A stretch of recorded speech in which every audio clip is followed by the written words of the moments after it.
Hello, and welcome to the Subjective Space with me, Sindhu Rajasekaran. Today's guest is Sameer Somal.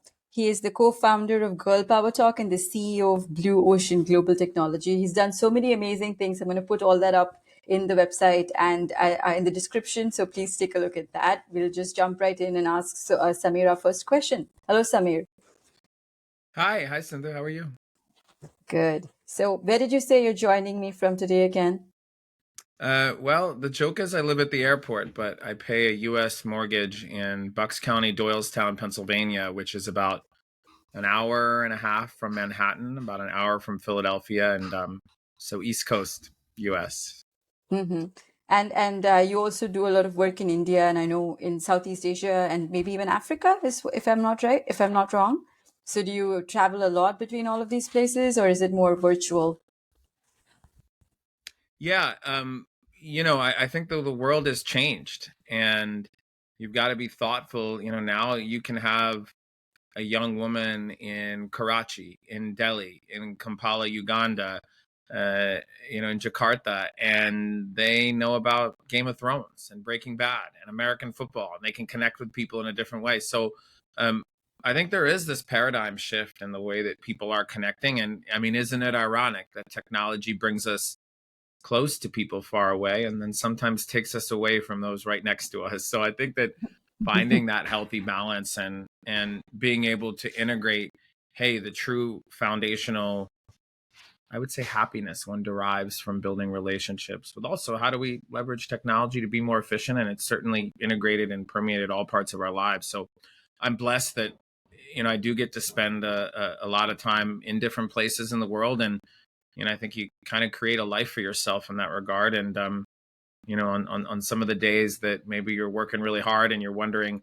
what's it all for, you got to take back and think about what got you here, the people that you've influenced along the way, and what is the real driver behind some of those efforts. I think that's what my first question for you was to ask you, why you started Girl Power Talk and why even Blue Ocean Global Technology, right? This is the sort of work that you do, that you link all of these people together and form these networks and relationships around the world, and in a way that's beneficial and brings happiness or joy to every person concerned. So I think from what I understand, that's the sort of setup of the makeup of your companies. So can you tell me what was the inspiration? I think you grew up in the US, if I'm not wrong, and then you sort of moved to India to set up these, or to at least Girl Power Talk, I think is based in India. So what was the inspiration behind all of this? What made you make this move?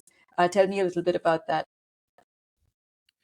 I think I've always had a passion for empowering young minds and nurturing people to become leaders of tomorrow. And that also dovetails with this fact that I had parents that instilled in me in a very young age that, hey, look, for much of human history, women have been relegated to the sidelines, and look at the progress that has been happening. Just imagine if that wasn't the case.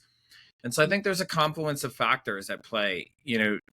To be candid about it, I was always terrified of spending the second half of my life not doing something meaningful and living for vacation days or a Friday or Saturday. And so I think you follow your heart sometimes, and recognizing the trends of, brilliant young people in these large populations with an opportunity shortage, coupled with the fact that I think many times organizations are really behind things like diversity, like equity inclusion, like equality with respect to gender, but it's hard once you've built something and trying to kind of put toothpaste back in the tube on those initiatives. And I know that's something you're acutely aware of. So for me, it was, how do you start something from the beginning that Mhm. has a sense of purpose in that seed of what's been created? And I believe that you can do more good by being successful,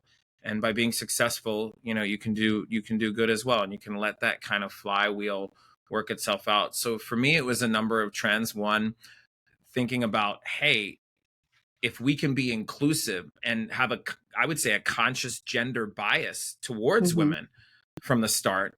Two, how do we take people that have this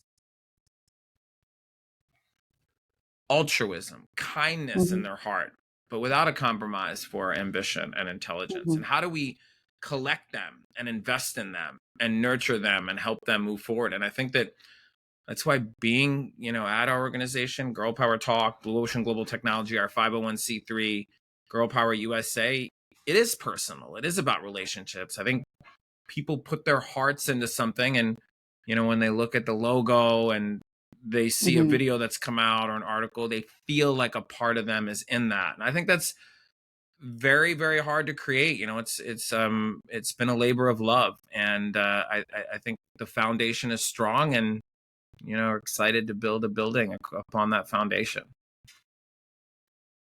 Mm-hmm. That's great. I think something that you said that really struck me was, it's good to be successful because then you can actually make change happen in very sort of in a more tangible manner, right? So I think one of the things that comes to mind is like when you talk about these sort of initiatives of people who care about gender equality and diversity and all of those things. One of the things that it always happens is that they would look at it from the point of view of policy or like the point of view of, in different ways that they can make this change happen. But it's not a very common thing that people would think, let's build a successful business and make these things happen through that business. So that's one of the questions I was going to ask you later as well, because these days a lot of corporations and a lot of companies sort of pinkwash, right? They just sort of adopt these slogans from various sort of movements to just sell an idea, but they're not really doing anything tangible to make those changes happen within their company, let alone what their products do in the larger world or whatever. So looking at all of these things, I know for a fact that genuinely Girl Power Talk does make these tangible changes happen, which is why I have you here on this objective space in the first place. So what is it that sort of pushed you to do that? Because it's not the easy road to take anyway, it's the harder road to take. And what are the changes that you've seen happen in the time that you have spent building these companies? What are those tangible changes that you've seen? One, I think in order to, there's two ways to spend your time. I think one, creating a perception that you are something, or two, becoming it. So for instance, this notion of creating a company called Girl Power Talk, I knew that many people would think and assume that we are an NGO, and you would just hear the name Girl Power Talk and you would say, okay, that's a nonprofit. And we believe that the story of women being successful with an entrepreneurial mindset in business, truly applying their capability and their ambition, would be a more impactful one longer term. And so creating that and doing that, I don't think there's a roadmap you follow. I think you just kind of figure it out as you go along the way. But starting with that and saying, you know what, hey, look, let people think that we're an NGO if they want. Focus on building what is real. And Mm-hmm. somebody, for instance, who's applying to Girl Power Talk, they go and they're able to look up who we are, and they see signals out there, and they go on social media, or they look up reviews, and they say, you know what? This company, Girl Power Talk, sounded too good to be true, and it's not. And so I think today the story is much easier because it's not so much a secret. We're still a small organization that's growing and Mm-hmm. and growing in an exciting way. But I remember back when it would almost be like you have to sell people on Girl Power Talk because they're like, does it really happen? Doesn't exist. And I think that because gender lens investing and diversity, equity, and inclusion, and whether it's movements around the empowerment and emerging influence and affluence of women globally, are in vogue and they're important, and everybody needs to say that they're doing them. You have to sift through and see, hey, who's authentic about it. And I think that it's almost like the mosaic theory. There are different points and places that people can ultimately figure out whether that's true or not. So I think for us, that's been taking team members and putting them out there. And I remember somebody who'd interviewed, this was even 2 years, they said, I listened to some of the things that people say about Girl Power Talk, and I read them, and I can tell that I've never really heard anyone talk about a company like that. And to me, that was attractive. And so I think you have to do them, kind of behind closed doors when nobody's watching them. At the same time, the next best thing to doing the right thing is telling people about it, but you have to do it in a Mm-hmm. meaningful way. And we struggle with that as human beings in general. Hey, how do we balance telling people about what we're doing and actually doing that? And there's all sorts of course, gender roles or stereotypes or ways that men approach things versus women, which I think many ways are, unfair. Like even that simple one that, hey, if a man is successful, he's an alpha man and go get him. And if he fights for his rights or he fights for more, more opportunity, but a woman who does that is viewed in a negative connotation. I think Sheryl Mm-hmm. Sandberg talked about that in Lean In, that I've, Mm-hmm. the word is the, proverbial B word. So, Mm-hmm. you creating a place that I think women are able to express their opinions, but not being just isolated. Because we always get the question, well, why do you hire men? It's girl power talk, because I think that when we were building it, you realize that women want to learn from non-binary people and men, and they Mm-hmm. want to collaborate with them, but they want to do it in a way where it's And objective that's and it's that's fair. interesting because just to cut in, like, even with Smashing the Patriarchy, I wrote that thinking it's going to be for women, that women are going to read it. But then actually a lot of men have read it. In fact, it was featured in GQ as one of the best books of that year. And I was thinking, and so many men have gotten in touch with me saying we've read the book, and I've seen how men want to be part of this conversation because the patriarchy needs to be smashed for all of us. I always say this because gender roles are not just for women, for men too. It's like they're also bound, in Sure. these gender roles, which are not entirely, I don't know, something that they would want, right? So, because there's so much pressure on each one of them to perform to whatever the patriarchy thinks is the way a man should be. So, all of those things. So, one of the things that I wanted to ask you about, which I think I saw on your website, was you talk about profit meets purpose, right? I think that is something that your company does, where, like you said, you're not just selling an idea or you're just not convincing people about that, but you're really doing the work to speak for itself, so to speak. You don't have companies like this that you see much. So, if to give a sort of to sort of elaborate on what the company does and what it does with these women, I think there are some statistics that I've seen where about how women are always within companies are always put to the sort of feminine tasks like presenting or like presenting a project or whatever. They're not made to sort of think about finance. They're not allowed to do these sort of hardcore what are considered male jobs. They have to really fight to be in those places. So there are certain parts, certain jobs within an organization that they are sort of okay to do, like HR, maybe all of that. But certain sections where they feel like, oh, that's a male sort of space, right? So those are barriers that you're breaking through Girl Power Talk to with the women that you work with, that it's not just in any one specific space that you're, like you're saying about finance equity and all of those things. So if you can speak a little bit about that, tell me a little bit about how we can break these sort of, what a woman is meant to do and what she isn't, or a man. Yeah, well, one, I think you need to kind of begin with the end in mind. And even just this notion of, like you mentioned, profit versus purpose. I mean, aligning, I think one of my lines is that you can be successful and then you can be benevolent, or you can be successful because you are benevolent.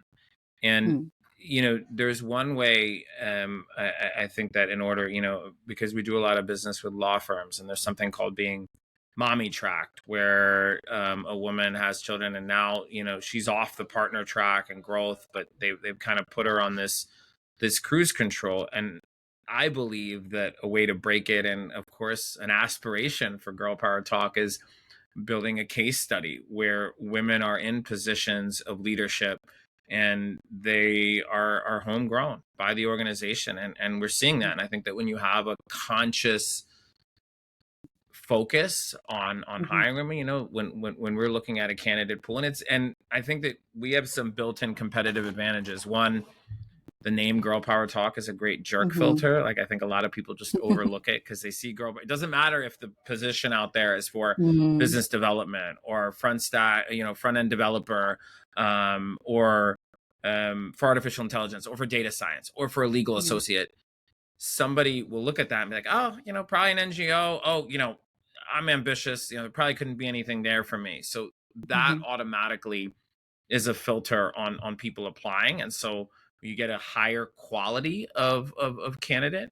Mm-hmm. Then you also have to put them through a process. So our process is you have to answer these 25, 27 questions. We built a tech dashboard where we look at those questions and see if there's AI, see if there's plagiarism. So you're getting people that are on one side of the bell curve. Mm-hmm. And I think that those people come together with a shared foundation of stewardship and wanting to do good in the world. And they also, many of them are incredibly intelligent, and it's always one of the funny jokes in an interview. Hey, did it seem too good to be true? Like, did it seem like a fraud? And like people light up and they're like, yes, I couldn't believe it. And then I started going and doing it. So I think you have to have the courage to say that, you know what, we're going to be an example of eradicating some of those stereotypes. And I can think of one of my proudest moments was when a client of ours in New York who runs a hedge fund and investment management firm and said, hey, Sameer, your people are just as smart, if not better, than Ivy League grads, and they're young women in emerging market countries. How can we build a remote team that integrates with ours that can grow? And can I get access to 10, 20, 30 of your people over the next 12, 18 months and get 75% of their time, but they're still devoting time to your organization so they can upskill themselves and they have that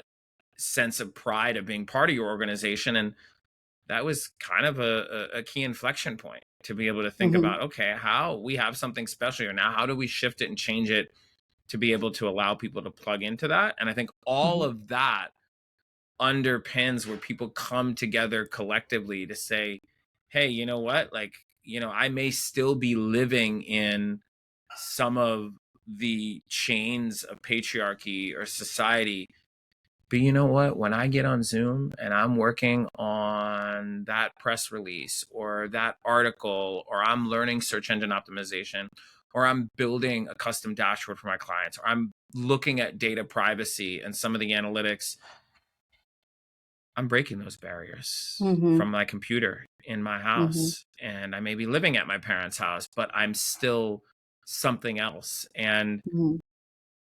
my last point would be that I think that we try to kind of warn people that you're going to struggle with explaining what girl power talk is to family. And they're going to tell you that, hey, we have this, whether it's younger people in college, whether it's recent graduate, people say all the time, they're like, how did you fool this company into paying you? Like, you're having fun. And of course it's not all fun, and it's not perfect, because you strive for perfection knowing you can never achieve it. Similarly with a culture, there's a balance between building a culture that is empathetic and thoughtful and really does bring the best out in people, with also building a business. Otherwise, Mm-hmm. it's not going to work. So you're constantly vacillating back and forth. I know I jumped around a little Mm-hmm. bit, but I hope that No, helps that's how we fine, think because about that. I was just thinking about the work cultures in different countries and different spaces, right? Because you were talking about how these workers in these emerging markets, and also you're working not only in the sort of metro cities but also tier 2 cities, if I'm not wrong. Some of the people that you recruit. So when you look at the working population from these spaces, in the West, it's more of work-life balance right now. Nobody wants to work. It's sort of like, people want to work in their own time, which is fair, right? Now you look at places like India, where we have 1 billion plus people, and everybody needs jobs are needed. People want jobs, right? And there is also this sort of culture in India where people are overworked in many, many cases. So it's very hard to make people come to work and be happy and excited about doing what they're doing. And from whatever I've seen in Gun Power Talk so far, it looks like people are actually happy working there. So that's a difficult thing to achieve, right? And it's great to see that these people are interacting with people from across the world, halfway around the world, and that's sort of opening up their world view and opening up what the world means to them. So I mean, that's a way to sort of open up everything. But how do you integrate this culture of joy, or this sort of, that culture in your company? Well, the beauty of the future is it comes one day at a time.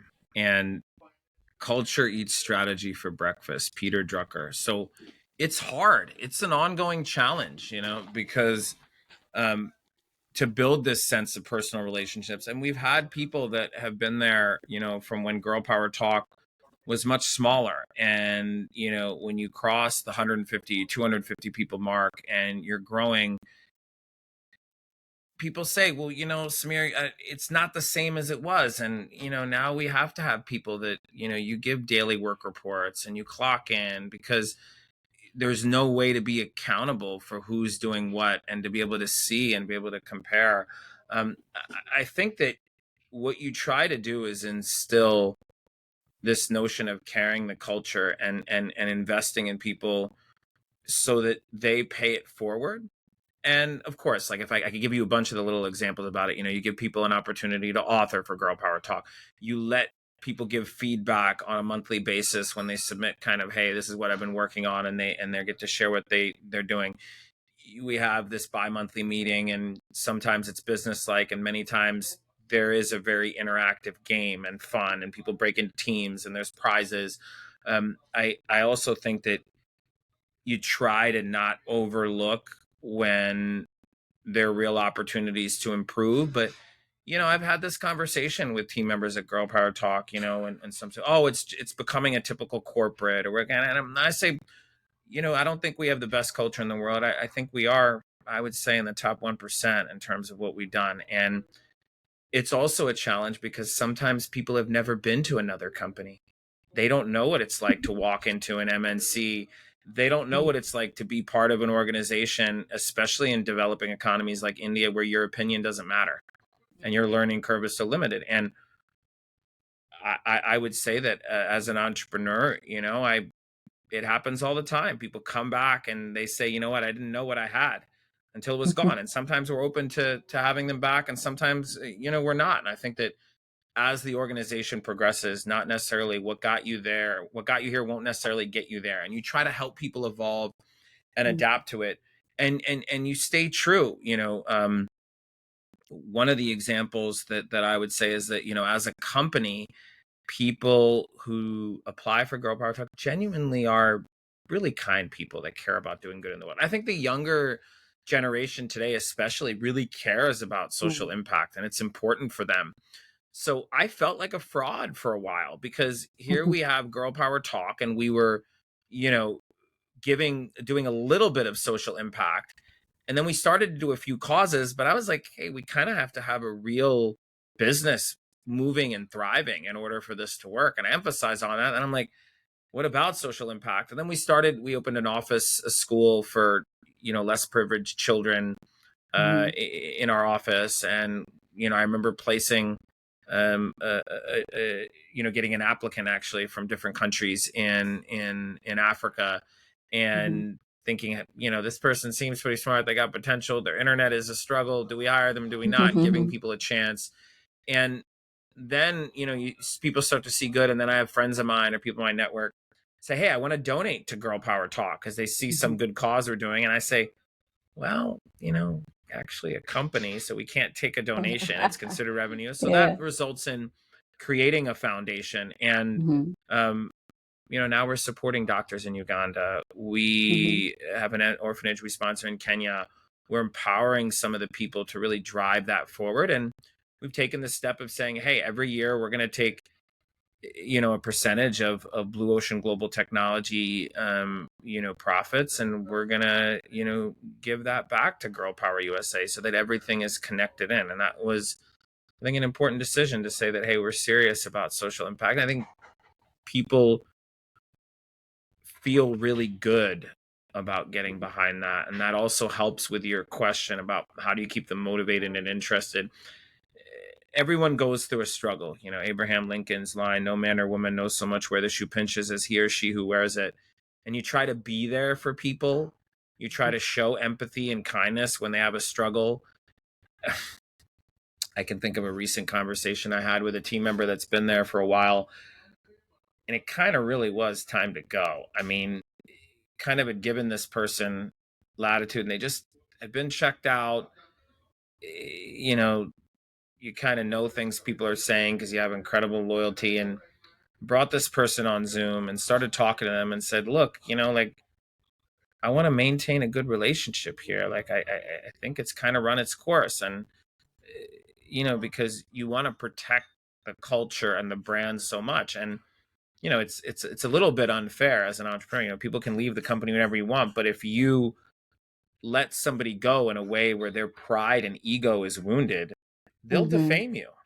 And they'll Mm-hmm. come and try to find every way that they can say bad things about the company. And so this particular Mm-hmm. person, because there's a personal relationship involved, said, it seems like, you know, you don't want to be here. It seems like it's time to go. Like, you checked out. And this Mm-hmm. person said, no, I agree with you, but I want to be here and I'm going to show you. Mm-hmm. So typically, and I think a company, you would say goodbye to that person a long time ago. You would Mm-hmm. definitely say goodbye on that call. And we didn't. And I get people all the time that say to me, Sameer, you know, you should let this person go. And I could give, you know, some funny stories from Lincoln or FDR that talk about this to illustrate it. But I won't go down that tangent unless you want me to. But you try to have humility and understanding and be kind when maybe another company wouldn't. And maybe they Mm-hmm. don't realize it then. And maybe deep in Mm-hmm. their heart they do. But you give people the benefit of the doubt and you protect the culture and the brand by Mm-hmm. giving people more latitude than they typically would have. I think that sort of ties into my next question that I had for you, right? Because I know that one of the things that you do with all these girls or all these young women who join Girl Power Talk, we you look at how each person can sort of live up to their fullest potential. That's the main aim, right? To empower each person to achieve the whatever they can. So things like financial literacy and economic empowerment and being tech forward and these are things that every person is empowered with when they join a company like Girl Power Talk. So which sort of empowers these people also in their own journeys. So when they reach a point when they want to leave your company or they want to stay, it's sort of they've also grown as people.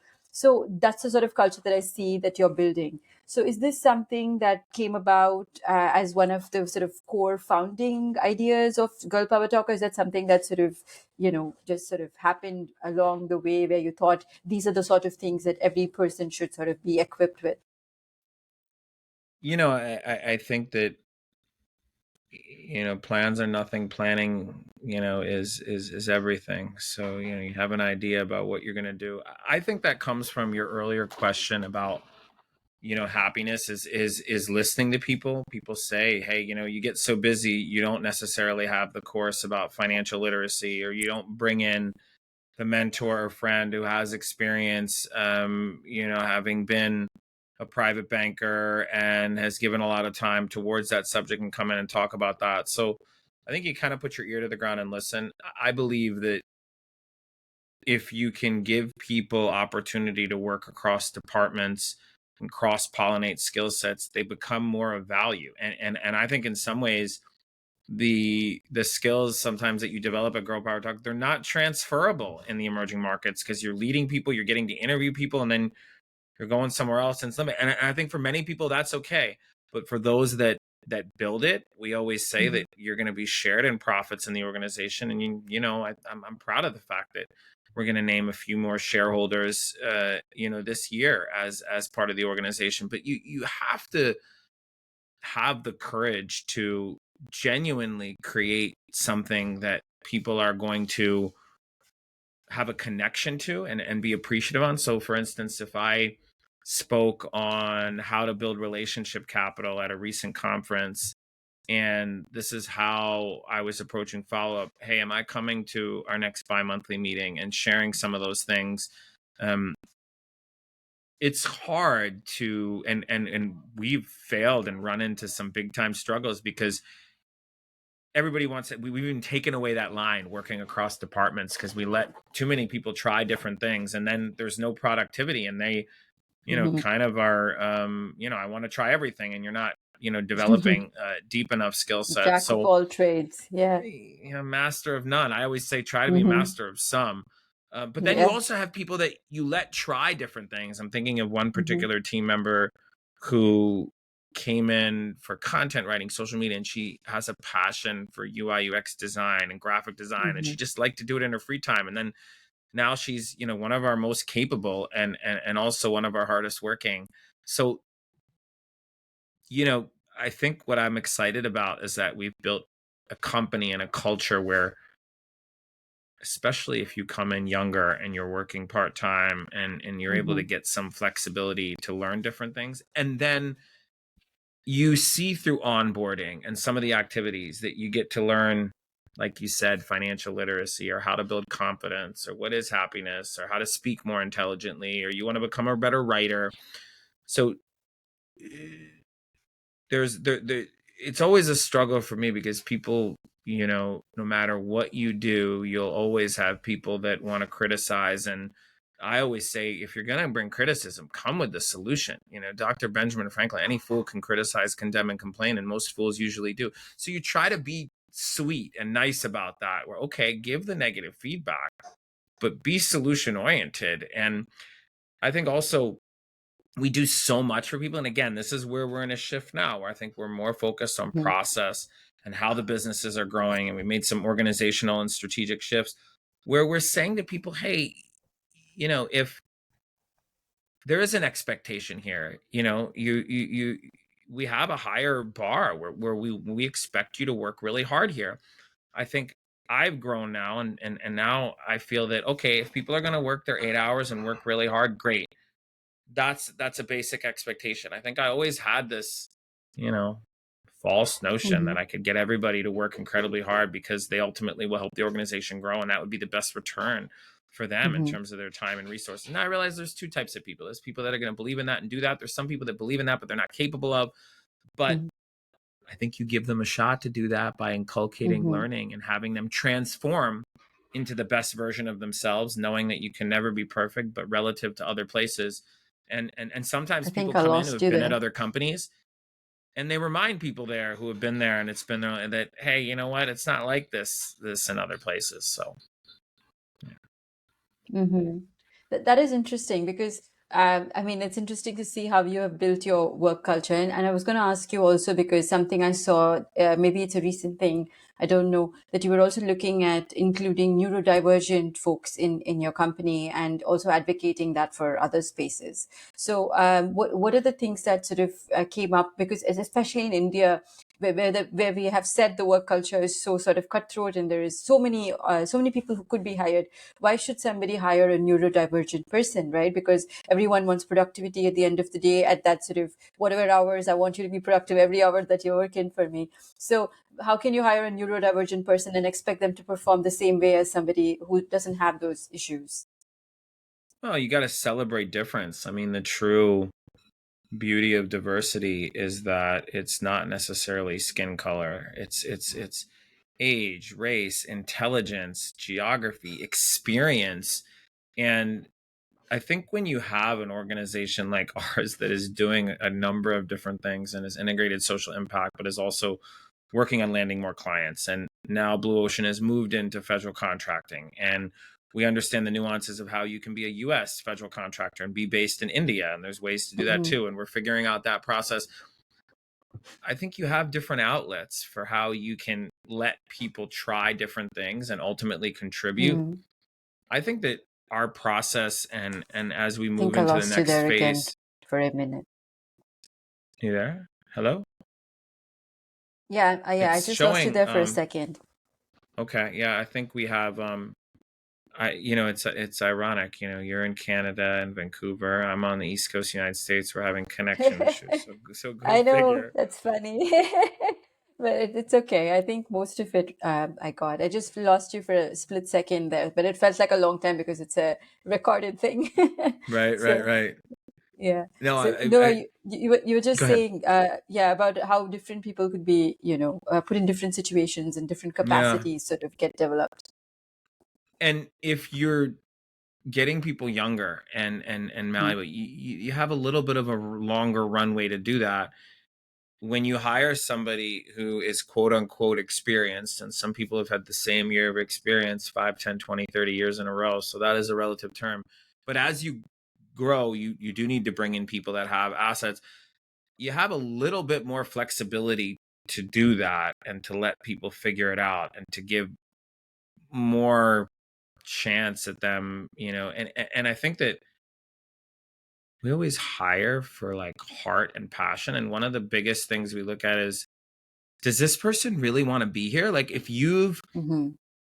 applied to Girl Power Talk, you've researched Girl Power Talk, you got these set emails we send for round 1 and round 2 with information that you're supposed to look at and study.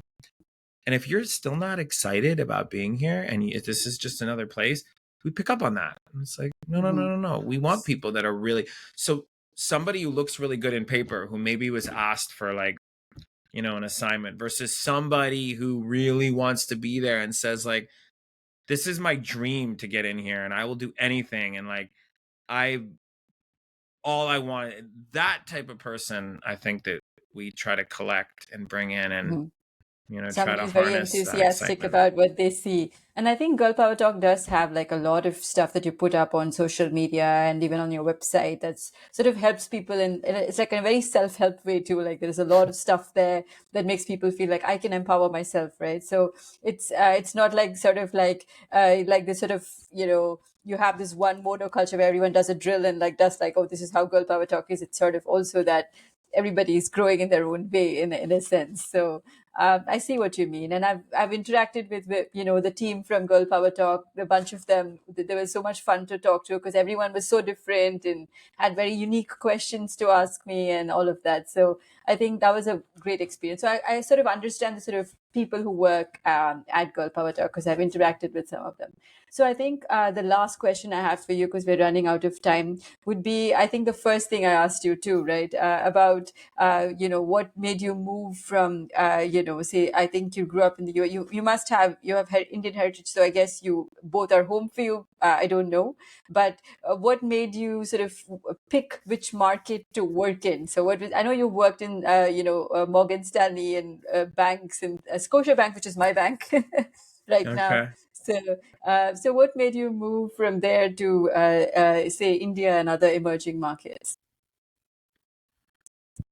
Well, one is this desire for impact, knowing that, also having a connection to India, going there as a teenager and, of course, the stark reality that, they don't consider you Indian in India. You're definitely American, but still having a connection and, um, seeing opportunity, when you work at some of these banks and you're younger and nobody wants to hear what you have to say, or maybe they take some of your ideas and implement them and you don't get credit and you follow the rules, but yet you still aren't, given some of the latitude that you feel you should.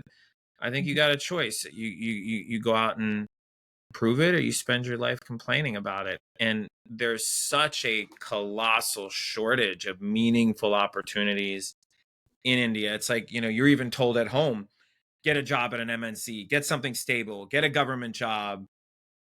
But ultimately, that's where all the creativity and the opportunity to become something extraordinary goes.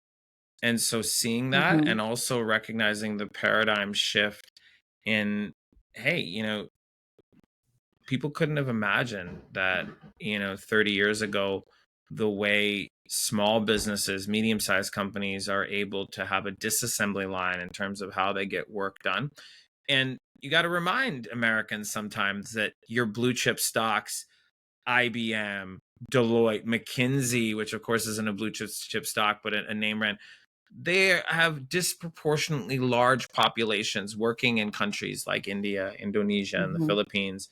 and it's the small, medium-sized business that is at a competitive relative disadvantage. And um, so I, for me, I've just always found myself. I think I also kind of, maybe just have an interest in both places. So for me, it's about fusing together, kind of the pipes and connecting and finding the arbitrage of where you can harness young talent and direct Mhm. it to provide a leap up the value curve. And I Mhm. think some of that is manifested in Girl Power Yeah, too. absolutely. I think what you're doing is great because, as you rightly said, technology sort of binds all of us around the world in a way that you don't expect. So it's not like if somebody is in a village in Punjab or whatever, they're really connected with what's exactly happening in, wherever in the world they have high speed internet. Like as we were saying, we have bad internet sitting in North America right now. Maybe it's not even the same in India, like that better internet. So I think the next generation, the youngest generation, the working generation now, they're really going to make strides. And I think if they take all these values with them from the very beginning, things can change. And companies like you at Girl Power Talk are doing this, and that's really really nice to see. So. Thank you so much for joining me, Sameer. I think that was a great chat that we had today, and I Thank hope to you. chat with Rachita also sometime. Absolutely. I think you got an interview scheduled here. So, yeah.